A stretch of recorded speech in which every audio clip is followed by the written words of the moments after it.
बिस्मिल्लाहिर्रहमानिर्रहीम। Welcome to CB consultant. तो आज हम बात करेंगे स्पाउस वीज़े के बारे में। अगर आपने पाकिस्तान में या किसी भी कंट्री में शादी करी है, आप आए हैं यहाँ से, आपने शादी की है, आपने निकाहनामा रजिस्टर्ड करा लिया है और आप अब चले गए हैं स्पाउस यूके में और अब आप उसको बुलाना चाह रहे हैं, तो पहले तो मैं आपको ये बताऊंगा कि आप कम से कम 6 मंथ से लेकर 9th मंथ तक जो है आपको वेट करना पड़ेगा।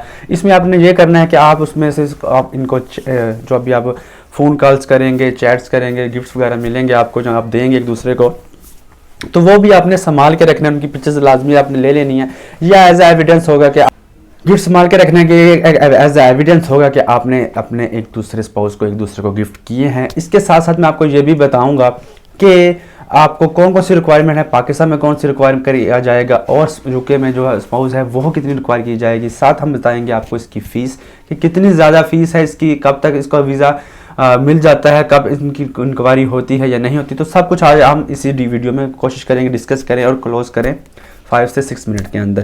तो जो यूके में मेंबर है उसके बारे में पहले बात कर लेते हैं। तो यूके में मेंबर जो होता है उनको क्या क्या कैसे कैसे कौन कौन सी चीज़ें चाहिए।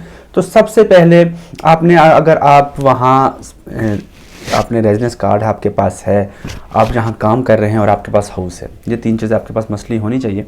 तो आपने करना क्या, आपने अपने स्पाउस को अपने रेजिडेंस कार्ड की फ्रंट बैक कॉपी भेजनी है। साथ आपने टैक्स रिटर्न्स भेजने हैं।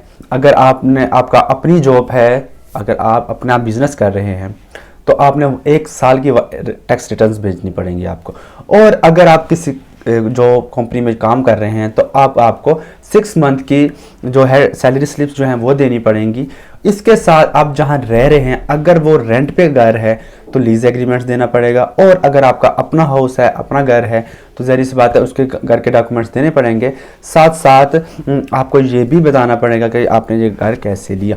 इसके साथ अगर हम बात की जाए आपने के पास और क्या चीज़ें होनी चाहिए, तो मोस्टली आपके पास स्टेटमेंट, जो अगर अकोमोडेशन लेटर है, अगर आप एक घर में रह रहे हैं तो आपके पास बिजनेस कितना, आपकी बैंक स्टेटमेंट में कितना बैकअप है या बजट है, लास्ट 6 मंथ की आपको बैंक स्टेटमेंट भी देनी पड़ेगी। ये हो गए यूके के जो मेंबर होते हैं, यूके में जो एप्लीकेंट होता है उसकी डिटेल। अब आ जाते हैं पाकिस्तान में। हम स्पेशली पाकिस्तान की बात अगर कर लेते हैं तो पाकिस्तान में कौन कौन सी रिक्वायरमेंट्स हैं। तो पाकिस्तान में निकाहनामा, MRC, FRC, ये 3 चीज़ें जो हैं मसली हैं, इनको आपने कराना है फॉरेन ऑफिस टेस्ट। और जो उर्दू में निकाहनामा है इसको कराना पड़ेगा आपको। इसकी तर्जमा ट्रांसलेशन जो ऑथोराइज ट्रांसलेटर होगा, इसके साथ वो ट्रांसलेटर जो है वो आपको एक एफिडेविट देगा अपनी तरफ से कि ये ट्रांसलेशन मैंने की है। इसके साथ अगर आप चले जाते हैं, साथ आपको कौन कौन सी रिक्वायरमेंट है तो वो हम बताते हैं। इसमें अब आपको चाहिए होगा इंग्लिश लैंग्वेज कोर्स। सिंपल अगर हम आम ज़बान में बात की, जो इंग्लिश लैंग्वेज कोर्स जो 1+ ग्रेड के साथ आपको चाहिए होगा, जो ब्रिटिश के उनके अथराइज़ किया हो, जहाँ उनके साथ इलाहाक उन्होंने किया हो, जैसे कि एलिट्स। इसकी आपको लैंग्वेज कोर्स चाहिए होगा। साथ आपको चाहिए होगा TB टेस्ट। TB टेस्ट भी यूके का एक स्पेशल होता है, अपॉइंटमेंट लेनी पड़ती है और उसके बाद आप फीस जमा कराते हो और TB टेस्ट लेना पड़ता है। जब ये 2 चीज़ें आप कर लेंगे तो फिर आपने करना क्या है, अब आपने अपने शादी की तस्वीरें, व्हाट्सएप चैट, ईमेल चैट या फ़ोन रिकॉर्ड जो कॉल करते हैं वो, इसके साथ गिफ्ट्स वगैरह की जो पिक्चर्स वगैरह होती है, अगर वो उर्दू में है तो आपने उसकी भी ट्रांसलेशन करानी है, और अगर इंग्लिश में है तो वेल एंड गुड, कोई इतना इशू नहीं होगा, वो भी आपने साथ अपनी फाइल के लगाना है। इसके साथ अगर हम बात की जाए कि आपको और क्या चाहिए होगा, तो अब आपको चाहिए होगी फ़ीस।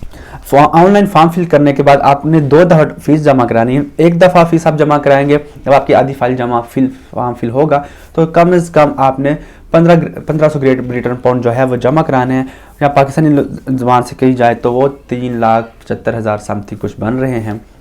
इसके बाद आपने जब फाइल जमा करके जरी चले जाएंगे तो वहाँ आपने इंक्वायरी फ़ीस देनी है, वो भी कम से कम 3,10,000 के करीब होगी। और उसके बाद आपने अपॉइंटमेंट लेनी है, ऑनलाइन अपॉइंटमेंट। इसकी भी जो अपॉइंटमेंट होती है स्पाउस वीज़े की वो फ्री नहीं होती।